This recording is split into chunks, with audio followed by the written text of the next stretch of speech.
ক্ৰীড়া ভাৰতী গুৱাহাটী মহানগৰীৰ চেইলিঙৰ খেলুৱৈ নিশামণি বৰাক সম্বৰ্ধনা। যোৱা 25ৰ পৰা 28 আগষ্টলৈ একুৱা আউটবেক কাইটবোৰ্ডিং স্কুলৰ দ্বাৰা আয়োজিত তামিলনাডু কাইটবোৰ্ডিং চেম্পিয়নশ্বিপত স্বৰ্ণ পদক অৰ্জন কৰি অসমলৈ গৌৰৱ কঢ়িয়াই আনিলে অসমৰ নিশামণি বৰাই। প্ৰতিযোগিতাত অসমৰ একমাত্ৰ প্ৰতিনিধি আছিল তেওঁ। নিজৰ প্ৰতিভাৰ বলত বিগত এটা বছৰত নিশামণিয়ে চেইলিঙৰ ৰাষ্ট্ৰীয় পৰ্যায়ৰ বিভিন্ন প্ৰতিযোগিতাত ঈৰ্ষণীয় প্ৰদৰ্শন আগবঢ়াই সকলোৰে দৃষ্টি আকৰ্ষণ কৰিছে। আন্তঃৰাষ্ট্ৰীয় স্তৰত প্ৰদৰ্শন কৰাৰ প্ৰস্তুতি চলাই থকা নিশামণিক ক্ৰীড়া ভাৰতী গুৱাহাটী মহানগৰৰ তৰফৰ পৰা 1 ছেপ্টেম্বৰত বিয়লি 5 বজাত জনোৱা হয় সম্বৰ্ধনা। পল্টন বজাৰস্থিত কেশৱধামত আয়োজিত এই সম্বৰ্ধনা অনুষ্ঠানত উপস্থিত থাকিল ক্ৰীড়া ভাৰতীৰ উত্তৰ পূব মণ্ডলৰ সমন্বয়ক মনোজ মহান্তি, ক্ৰীড়া ভাৰতী গুৱাহাটী মহানগৰীৰ সভাপতি চিৰঞ্জীৱ শৰ্মা, ক্ৰীড়া ভাৰতী গুৱাহাটী মহানগৰৰ সম্পাদক যদুমণি গগৈৰ লগতে ক্ৰীড়া জগতৰ লগত জড়িত কেইবাজনো বিশিষ্ট ব্যক্তি। এই অনুষ্ঠানত নিশামণি বৰাই তেওঁ চেইলিং ক্ৰীড়া কেনেদৰে সংগ্ৰামেৰে আগবঢ়াই নিজকে এই স্থানত উপনীত কৰাইছে জনালে।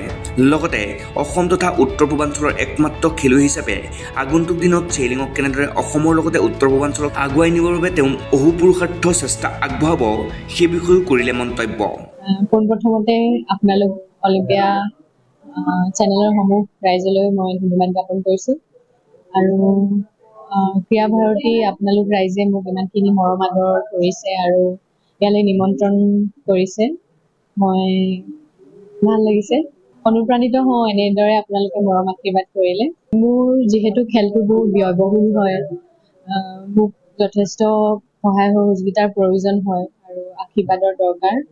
তো তেওঁলোকে জনাইছে মোক মোৰ কিবা সহায় সহযোগিতাত বিশেষভাৱে কৰিব লগা থাকিলে তেওঁলোকক জনাবলৈ কৈছে আৰু ময়ো নিশ্চয় চেষ্টা কৰিম যে তেওঁলোকক জনাম মোৰ অসুবিধাসমূহ আৰু আলোচনা কৰিম কিমান কি প্ৰয়োজন হয়, কিমান দূৰ কৰিব পৰা যায়। হয়, মই আহ্বান জনাম যে মোক আৰ্থিকভাৱে অকণমান সহায় কৰিলে বা মোৰ ট্ৰেইনিঙৰ কাৰণে অকণমান সহায় কৰিলে মানে মই সকাহ পাম।